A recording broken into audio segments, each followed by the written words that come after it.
Hello, I'm Michael Bender, and I'm in front of the whiteboard for our next micro lesson in estimating basics, accuracy of estimates. To begin, let's ask ourselves, what really is an estimate? Well, simply put, it's a guess, hopefully an educated guess. In fact, if we look at it, we realize that the more we understand about an activity or an endeavor, the more we know about it, the more accurate our estimate is likely to be. So let's take a look at estimating accuracy at 3 different points during a project. First, we'll start at the beginning of the project, and we'll call these our early estimates. These are generally inaccurate, because we don't know a whole lot about the project at this point. Then, as we start to develop, we get to our intermediate section.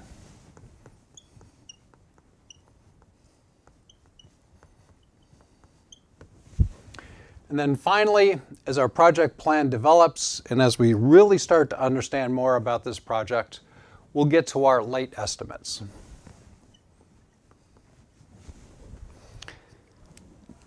Early estimates are generally duration-based.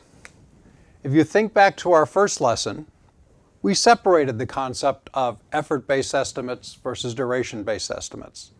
Well, at this point of the project, we really don't have enough to understand the actual amount of effort it takes.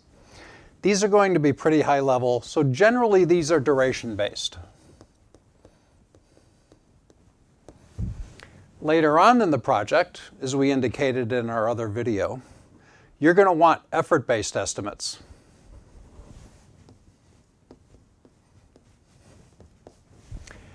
In intermediate, you're going to have some that are still duration-based. Others are going to become more effort-based. So we'll let you pick and choose as you develop. But our discussion today is on accuracy of estimates.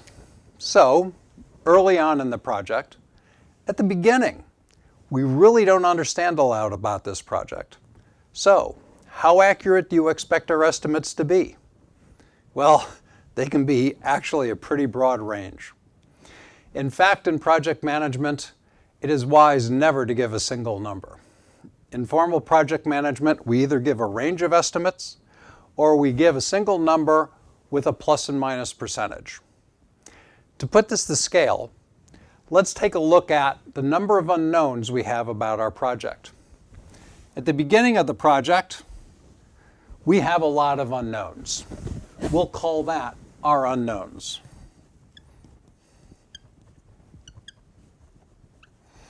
As time moves forward, and as we start to understand more and more about our project, what should happen to the number of unknowns? Well, should get smaller. For the sake of our graph, let's assume some of these go in our favor. Let's assume some of these go against us. For the sake of our graph, we're going to assume that for this project, we'll end up somewhere in the middle. Well, this graph typically is asymptotic, so we tend to see graphs that look like this. I call it the trumpet bell. Early on in our project, we have a lot of unknowns. We may not know the stakeholders. We may not know the entire scope of work. There might be new technologies we have to understand and develop. And so our estimates are going to be pretty broad.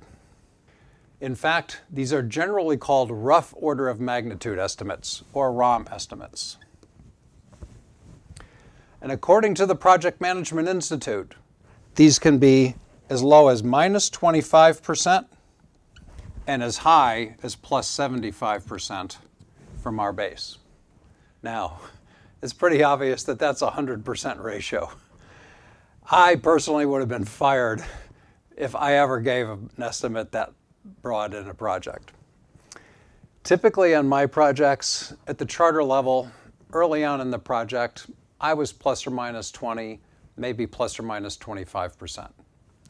Let's do plus or minus 25%, which means if I think the project is $1 million, then the high end is going to be 1.25 million. That's at plus 25%. And the bottom end is going to be 750,000. That's at minus 25%.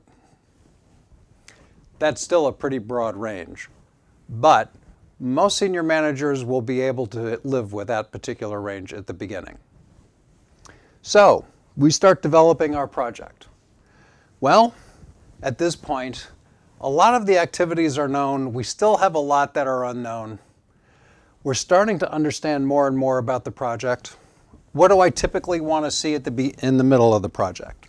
Well, typically the numbers I like to see are plus and minus 15% or even plus and minus 12%. As we continue to develop our project, and as we start to understand more, and as we have very well-defined activities, our late estimates become much more accurate. These are also called definitive or engineering estimates.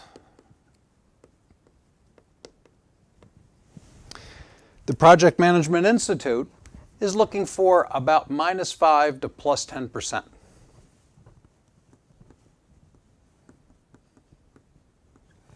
Typically, the numbers I like to see, plus and minus about 7%.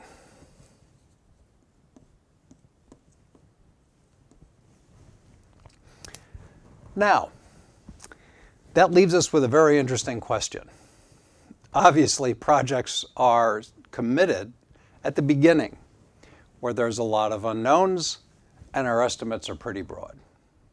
So your boss comes up to you and says, Michael, here's a project. Tell me what you think it'll take.